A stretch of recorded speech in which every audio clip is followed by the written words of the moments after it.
해결하기 어렵거나 대응하기 곤란한 문제적 섹터들을 모아서 명쾌한 솔루션을 제시해드리겠습니다. 오늘의 문제적 섹터 해결사 KB증권 프라임클럽 민재기 팀장님과 함께합니다. 팀장님 안녕하세요. 네, 안녕하세요. 오늘 첫 번째 말 그대로 문제적 섹터입니다. 제약바이오 이야기로 시작해보도록 하겠습니다. 삼성바이오로직스 영업이익 2조 시대 새 역사를 썼죠. 경구용 비만 치료제 기대감도 여전한데 바이오주의 투심은 얼어붙었어요. 알테오젠의 라이센스 아웃 계약 규모 및 로열티 실망감 때문인데요. 알테오젠 쇼크에 흔들리는 바이오주 어떻게 대응하죠?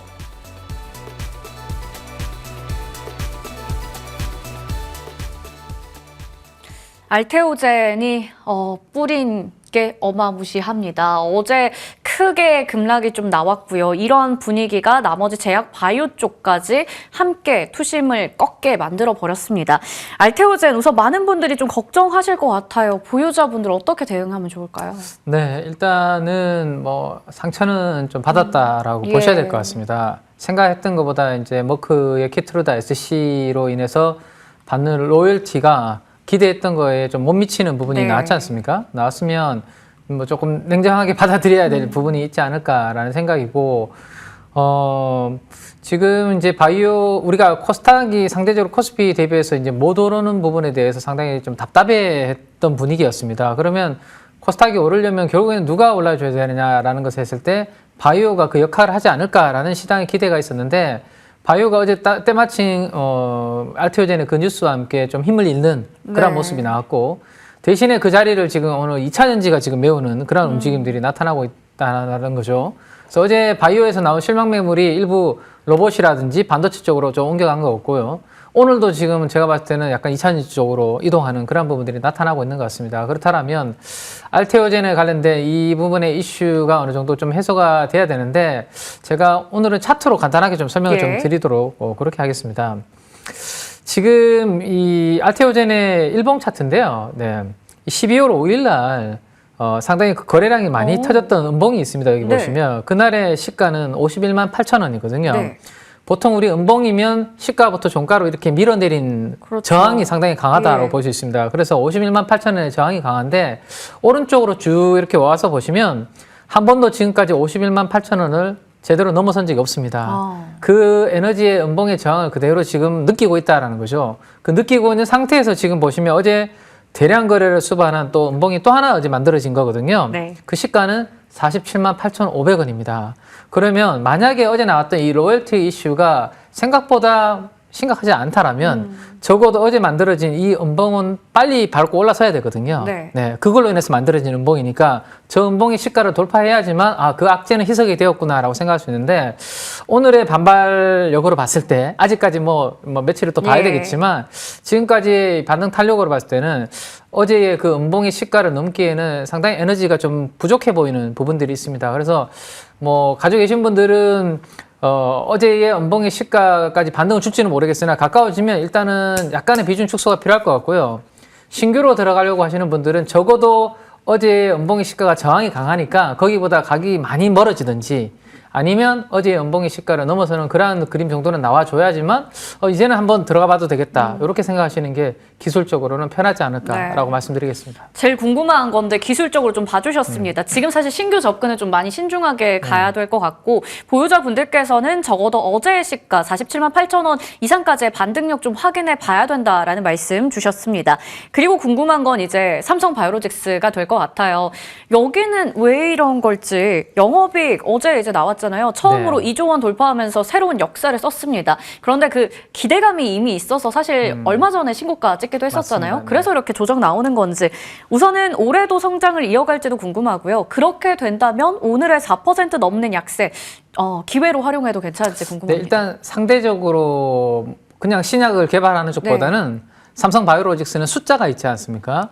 어제처럼 이렇게 바이오의 투심이 조금 무너진 상황에서는 상대적으로 방어력이 강한 쪽은 아무래도 숫자가 있는 쪽이 될 겁니다. 물론 이제 투심이 약간 훼손되면서 바이오가 전체적으로 같이 지금 약한 그런 분위기긴 한데요. 그래서 오늘 삼성바이오로직스도 약 4% 정도 빠지고 있긴 하지만, 그래도 주가가 어느 정도 가격 조정을 받으면 하방 경직이라는 것을 좀 만들 수 있는 부분들은 아무래도 숫자가 있는 부분이다 보니까 가능하다라고 볼 수 있을 것 같습니다. 그래서 뭐 바이오의 투심에서 뭐 그나마 선방한다면 삼성 바이오로직스가 기대를 해볼 수 있을 것 같고요. 지난번 저점이 한 170만 원 정도가 되거든요.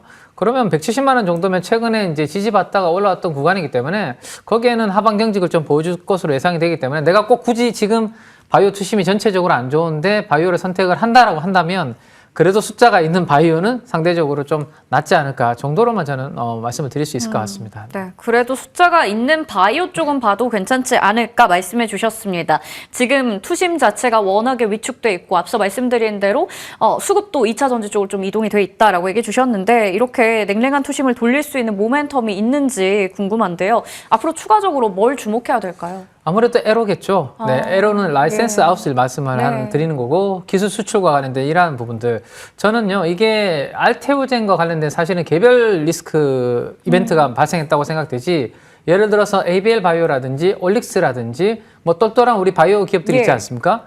그들이 펀더멘탈이나 파이프라인에 뭔가 문제가 생긴 건 아니지 않습니까? 그래서 시간이 조금 지나면 그거는 알테오젠 개별적인 이슈지라고 생각은 아마 좀 이성적으로 저는 하지 않을까라고 생각이 되거든요. 그러려면 그 시간이 조금 빨라지려면 아마 좋은 그런 이제 뭐 기술 수출이라든지 이벤트들이 좀 빨리 나오는 게 좋을 것 같고요. 그게 아니라면 아무래도 이제 좀 금리가 지금 최근에 조금 치였지 않습니까? 네. 전반적으로 금리가 좀 떨어지면서 아무래도 금리 인하에는 또 바이오 봐야지라는 네. 이러한 투심이 형성될 때가 아마 그때 바이오는 좀 힘을 지금보다 좀 내지 않을까 그렇게 생각이 됩니다. 안 그래도 어제 ABL 바이오, 리가켄 바이오 같이 밀려서 좀 걱정됐었는데 알테오젠의 개별 이슈로 또 판단을 해주셨습니다. 라이선스 아웃 쪽에서 다른 성과가 나오거나 금리 인하라는 부분이 또 다른 모멘텀이 될 수 있다라고 짚어주셨네요. 제약 바이오에 대한 이야기 맞춰보겠고요. 반도체 장비에 대한 이야기로 넘어가 보겠습니다. AI가 불러온 메모리 슈퍼사이클이 지속됩니다. 삼성전자의 시총은 사상 처음 무려 1,000조를 돌파했어요. 다음 주 삼전, 닉스, 엔비디아 등 국내외 IT, 전자, 반도체 기업들이 대거 실적을 내놓는데요. 이 기세가 반도체 장비주 시세로 연결될까요?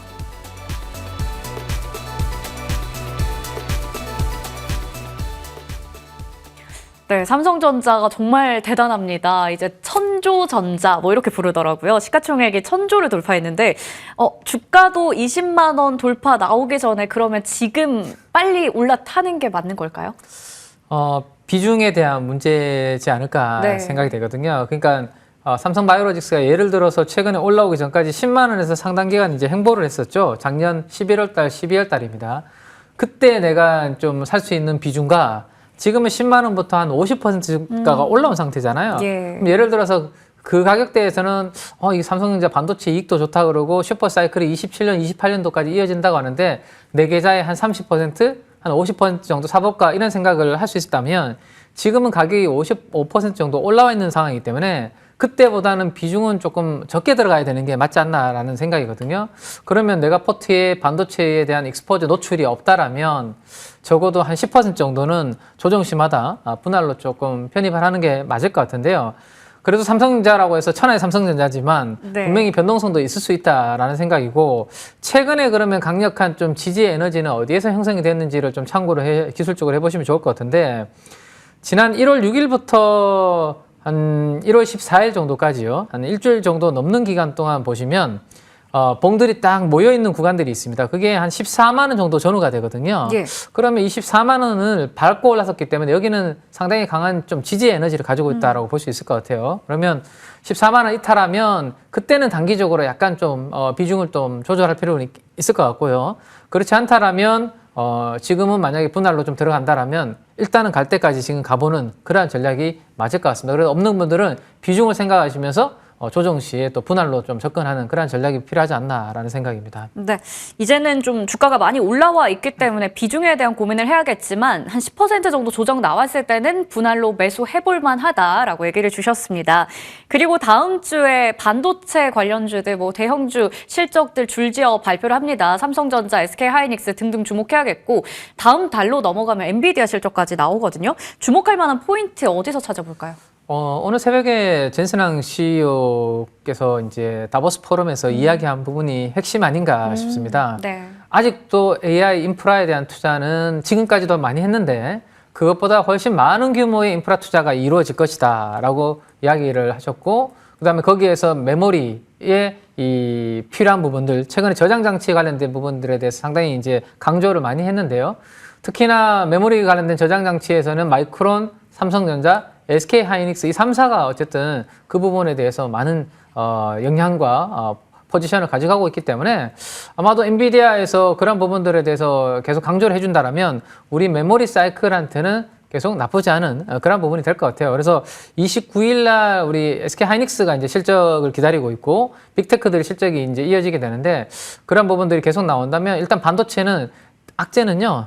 나쁜 이야기가 없는 게 제일 문제인 것 같습니다. 좋은 이야기만 있거든요. 그쵸? 그래서 당분간은 그런 부분들이 계속 주가를 좀 견인하지 않을까라고 말씀드릴 수 있을 것 같습니다. 네, AI 인프라 투자에 대해서 계속해서 이야기 나오는 게 좀 더 동력이 될 거다라고 얘기해 주셨습니다. 주목해 볼 만한 포인트까지 짚어봤는데요.